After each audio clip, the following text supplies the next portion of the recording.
Le Seigneur soit avec vous. Bonne nouvelle de Jésus-Christ selon saint Matthieu. Gloire à toi, Seigneur. Matthieu au chapitre 9, les versets 14 à 17.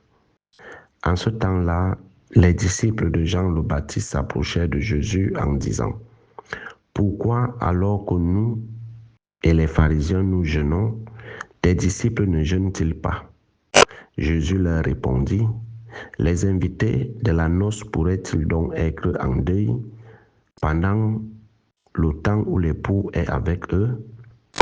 Mais des jours viendront où l'époux leur sera enlevé, alors ils jeûneront.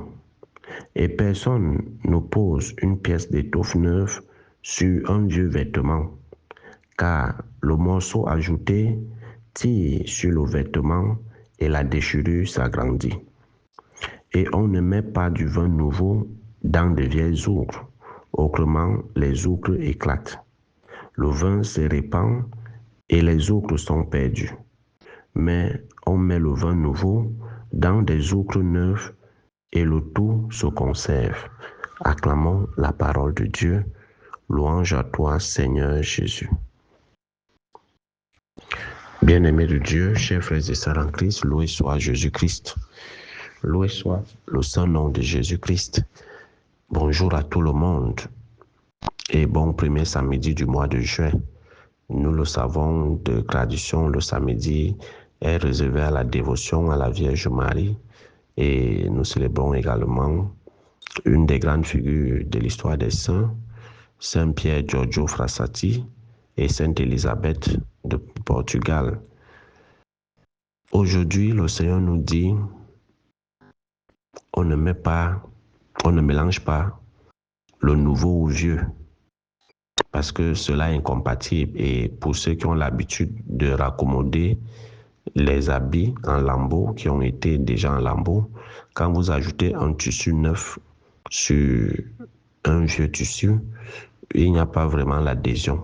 Vous allez voir qu'à force de porter, le tissu neuf tend à tirer sur le vieux et la déchirure devient encore plus grande. Donc, on ne mélange pas l'ancien et le nouveau. On mélange le nouveau au nouveau. Les images que Jésus utilise, les outres, les tissus, en fait, c'est notre vie. Jésus veut nous faire comprendre que la conversion doit être radicale. Tu ne peux pas dire que je suis converti, mais tu gardes les anciennes mentalités. Ça ne peut pas donner. Tu ne peux pas dire que tu es converti et tu continues toujours à être voleur, à être menteur, à faire tout ce qui n'est pas conforme à la vie à laquelle Dieu t'appelle. Parce que la conversion ou le changement doit être radical et visible. On ne peut pas garder les anciennes mentalités et dire que je suis né de nouveau. Naître de nouveau, c'est la vie dans l'esprit.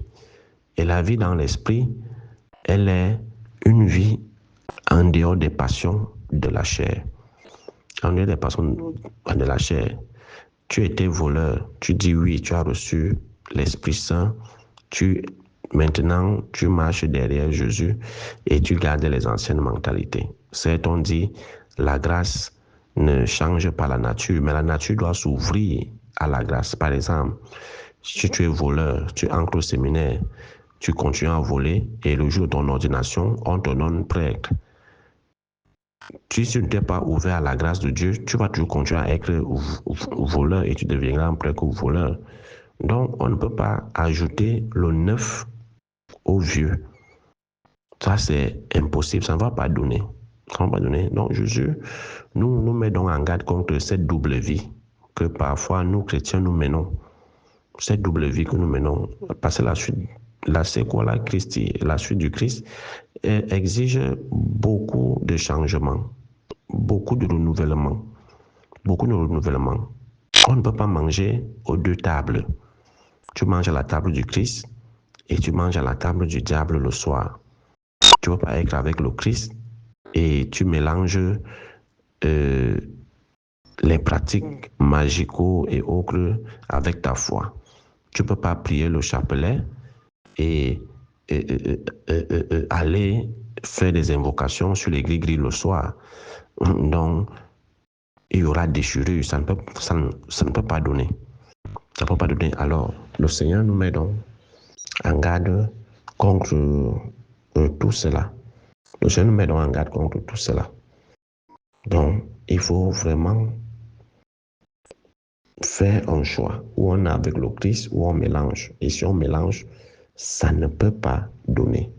Si on a décidé de quitter l'ancienne vie pour une vie nouvelle en Dieu, vraiment que ce soit cela. Mais que les deux ne se mélangent pas. Que les deux ne se mélangent pas. Donc nous ne nous contentons pas de dire que je suis chrétien, baptisé, confirmé, communié et tout ce qui va avec, mais tu restes toujours dans l'ancienne vie. Dans l'ancienne vie, on ne voit aucune différence entre le fait que tu es chrétien et ta vie ancienne. Parce qu'on va toujours, le monde va toujours pointer du doigt ton comportement, ton ancienne vie. Voilà le voleur là, il part à la messe le dimanche. Voilà le voleur là, qui dit qu'il prêche la bonne nouvelle. Voilà tel, voilà tel. Et c'est comme ça que le monde nous stigmatise souvent. Donc, il faut vraiment qu'il y ait un changement radical. On ne met pas du vin nouveau dans de vieilles outres. Autrement, les outres éclatent. Parce que ça ne peut pas donner. Ça ne peut pas donner. Donc, il faut savoir cela. On ne pose pas une pièce d'étoffe neuve sur un vieux vêtement. Donc, la grâce de Dieu ne peut pas ancrer dans un corps qui n'est pas préparé pour cette grâce. Parce que Dieu ne donne pas sa grâce pour se perdre. Pour ça, Dieu est jaloux de ses dons, de ses charismes et de sa grâce. Donc, certains qui pensent que malgré la vie qu'ils mènent, ils font des choses, ça fonctionne. En fait, ils ont la grâce de Dieu, mais ils n'ont plus l'onction. C'est ça la différence. Ils n'ont plus l'onction, ils n'ont plus l'autorité. Ils n'ont plus l'autorité. Et on dit souvent, âme saine dans un corps sain. Âme saine dans un corps qui n'est pas sain, ça ne donne pas. Ça ne donne pas. Et ça se ressent automatiquement. Ça se ressent automatiquement. D'où les déviances, d'où les dépravations, d'où les perversions dans l'exercice, d'où les contre-témoignages dans l'exercice, parce que justement, on ne veut pas laisser les anciennes outres pour recevoir le vin nouveau. On ne veut pas laisser le vieux vêtement pour recevoir un vêtement nouveau. On veut mélanger les deux. Non, avec Dieu, il n'y a pas de mélange. Ou c'est Dieu, ou alors c'est Dieu. Il n'y a pas de mélange avec Dieu. Il n'y a pas de mélange.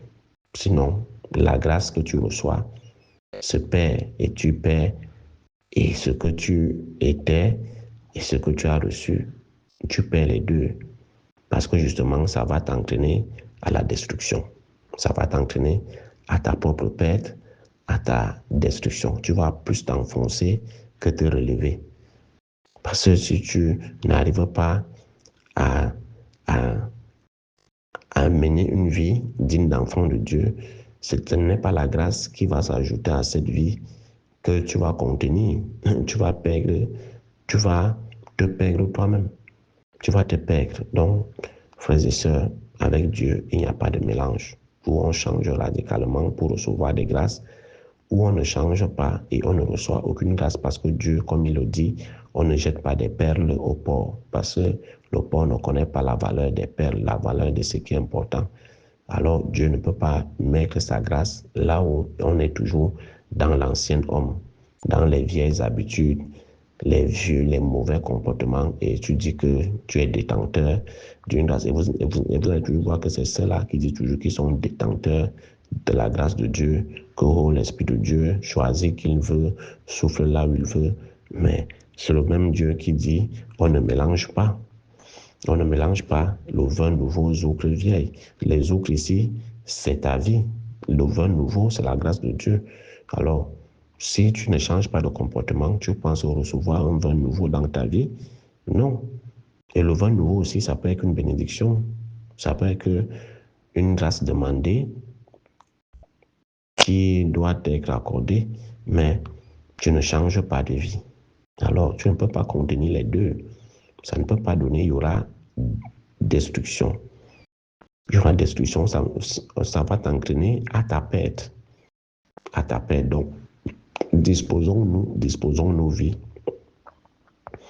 arrangeons nos vies, soignons nos vies, à recevoir un vin nouveau.